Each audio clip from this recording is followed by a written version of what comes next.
மகாகவி பாரதியார் எடுத்துக்காட்டிய தாய்மொழி பற்று, சமுதாய பற்று, தாய்நாட்டு பற்று ஆகியவற்றை தனது வாழ்க்கை நெறியாக கொண்டு டாக்டர் பாரிவேந்தர் செயல்பட்டு வருவதாக கூறியுள்ள SRM தமிழ் பேராய தலைவர் கரு நாகராசன், தமிழ் பேராயத்தின் வளர்ச்சிக்காக இன்னும் 5 அறக்கட்டளைகளை டாக்டர் பாரிவேந்தர் தொடங்க வேண்டும் என கோரிக்கை விடுத்துள்ளார்.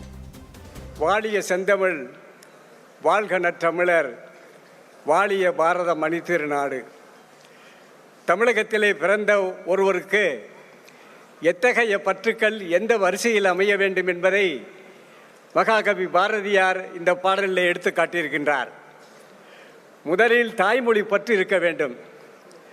இரண்டாவதாக அவர்கள் சார்ந்த சமுதாயத்தின் மீது பற்று இருக்க வேண்டும். மூன்றாவதாக முக்கியமாக தாய் திரு நாட்டின் மீது பற்று இருக்க வேண்டும். இந்த பற்றுகளின் வரிசையைத்தான் மகாகவி பாரதியார் இந்த பாடல் வரிகளில் எடுத்து காட்டியிருக்கின்றார். இந்த 3 பற்றுகளையும் முறையாக பெற்று தமிழகத்திலே எத்தனையோ பெருமக்கள் ஏற்கனவே வாழ்ந்து வரலாறு படைத்திருக்கின்றார்கள்.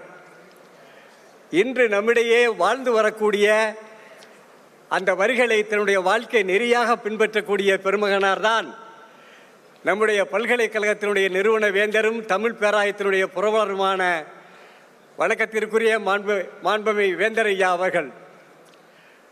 அளப்பரிய தமிழ் பற்றுக்கு சொந்தக்காரர் அவர்கள். அவருடைய தமிழ் பற்றின் அடையாளம்தான் தமிழ் பேராயம் என்ற அமைப்பு.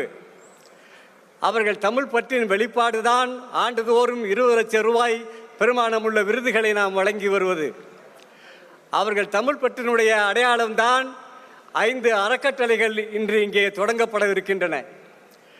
தமிழகத்திலே மட்டுமன்றி உலகிலே எந்த பகுதியில் யார் தமிழ் பணி செய்கிறோம் என்று சொன்னாலும் அவர்களெல்லாம் கேட்ட தொகையை வழங்கி அங்கெல்லாம் தமிழ் பணி நடக்க வேண்டும் என்று தொடர்ந்து செயல்பட்டு வரக்கூடிய பெருமை நம்முடைய வேந்தர் ஐயா அவர்களுக்கு உண்டு.